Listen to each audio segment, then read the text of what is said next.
Hello, lovely humans, and welcome to day 3 of our Austin vacation. For those of you who are just tuning in, my name is Heather, and right now I am on a journey to get my crap together. Not only do I have 100 pounds to lose, but I'm trying to change my life and to get healthy one step at a time.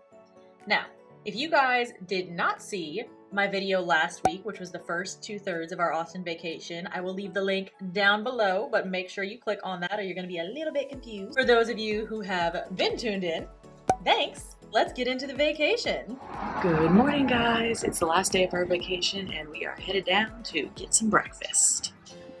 I ate a heartier breakfast this morning because I knew I was going to go hard in the gym. Frankly, I'm half asleep and just want to go back to bed. But we have spent a whole lot of time eating on this vacation, and even though I've tried to make better choices, there haven't been a ton of fruits and veggies or lean anything. So I am going to start this morning off right and groggily at the gym in the hotel.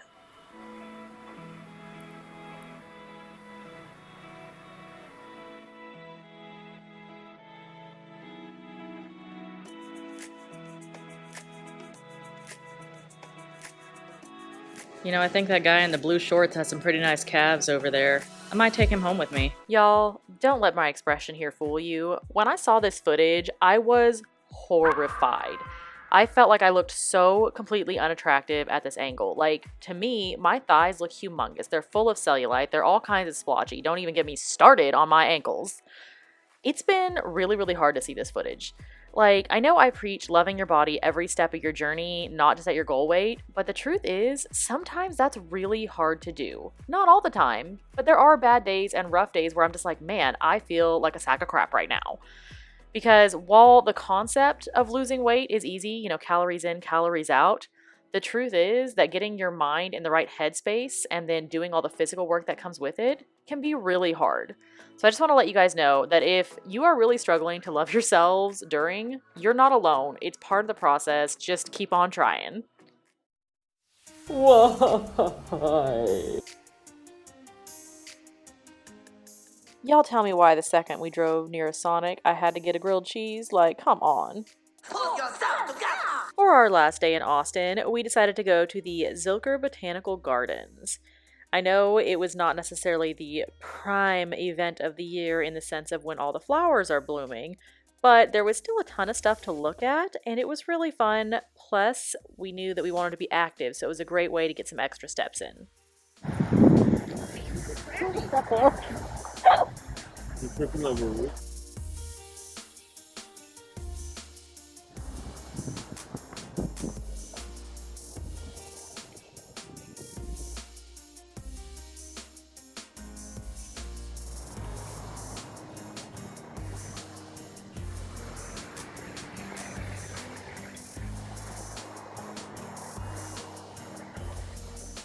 Here's the Japanese black pine sporting a lovely rubber winter coat. This was one of my favorite areas of the entire section of Botanical Gardens. It was beautiful.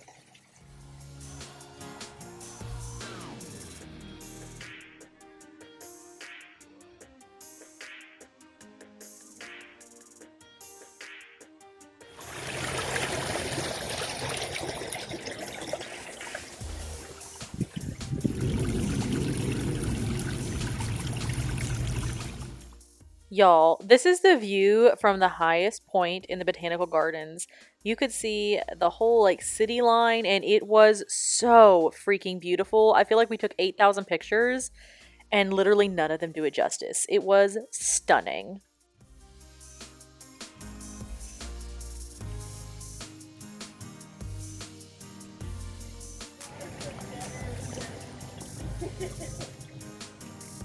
Yeah, I'll take it. Yeah, I'll take it.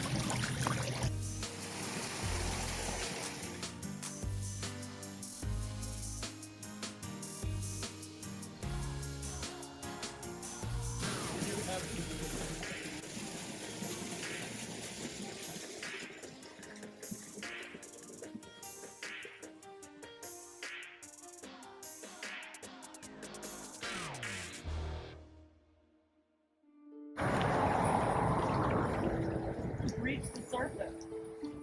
Shark or something. The koi pond was super pretty. All of the fish really were interested in your fingers or your camera, and they would all swim up to you and make little bubbles.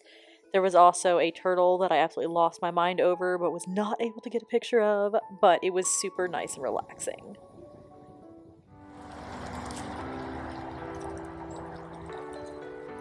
And there's Kelsey resting. We decided to rest for a few minutes and enjoy the view, and took that opportunity to have a very small lunch of Uncrustables.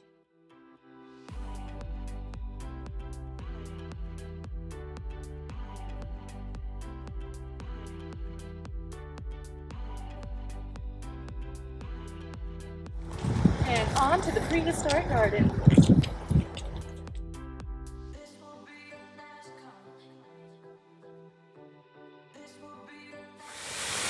Y'all know I'm a sucker for waterfalls. All I wanted to do was set up a hammock and sit there and read a book all day long.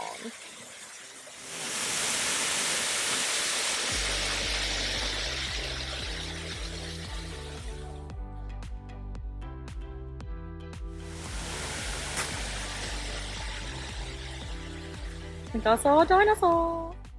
Honest to God, I feel so blessed just to have been able to take this trip and to relax with my husband and my friend, because the truth is, when you're a student full time, it's exhausting, and this was definitely a much needed break. They only have three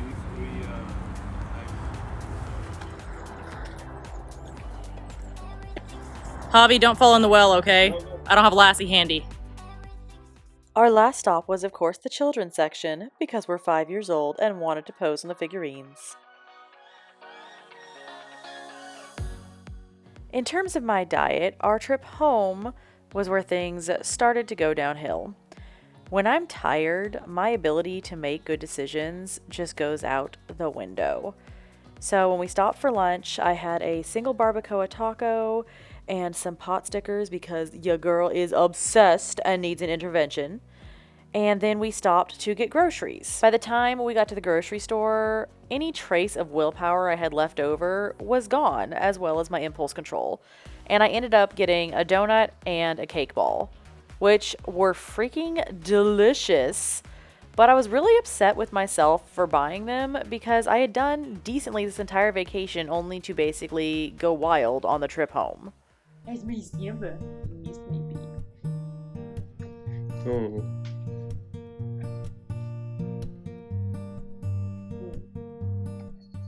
So my day 3 eating was definitely nowhere near as good as the first 2. I think the biggest contributing factors were just me being tired, honestly, because when I'm tired, my willpower is not there and I just cannot make good decisions. This trip taught me that it is possible to bring some stuff with you on vacation, but if you're using a hotel fridge, there's some pretty limited options for how much you can store or bring. And the truth is, when you are someone who struggles to lose weight and make healthy choices, if you're going on vacation with other people who are collectively going out to eat, it's going to be very, very hard to resist temptation to not just go wild. Now, I will say I'm proud of myself in the sense that I at least tried to plan ahead and make some better decisions. Like, I had more fruit and veggies than I would have on past vacations. Like, in past vacations, it was like, what's a vegetable? I just want fried things. So I made progress, but I've still got a long way to go. I also think that if you guys ever go on vacation and you have the opportunity to stay with someone where you have a kitchen, I would highly recommend going that route instead. Time for the morning after weigh-in. Hey, I'm basically the same. I also decided to weigh myself 2 to 3 days later just to see if I went back to my normal weight, which is 218, and I did. So, my final thoughts. The truth is that for me, weight loss is hard no matter what I do or how I do it. I've had a lifelong love affair with sugar and really fatty foods, and it's not something that is going to end overnight. However, no matter how hard it gets, I'm going to keep working my buns off to be healthier and to make better choices. And my hope is that with enough work and therapy and just dedication, that eventually I'll get to the point where it doesn't seem so exhausting to have to choose and basically patrol every single bite of food that I put in my mouth.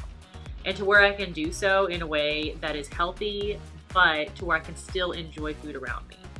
I will say this vacation was definitely different from vacations in the past where I would just go wild and eat absolutely everything. And no, I did not eat everything healthy on this vacation either. But I was able to work in some fruits, some veggies, and I had over 10,000 steps every single day. And for me, that's a pretty big accomplishment. Now, I'm not going to lie and say that everything was magical because there was a lot of food that I ate that I didn't need to eat as well. But I'm taking it one step at a time.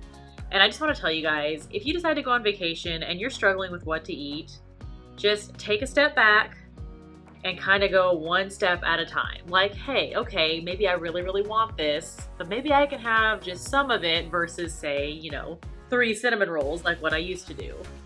Find what works for you and just keep at it bit by bit. Hello there. My little gremlins. They're very cute. Alright guys, if you liked this video, make sure to give it a like down below and to subscribe if you haven't already. And we will see you lovely people next Friday. Bye bye.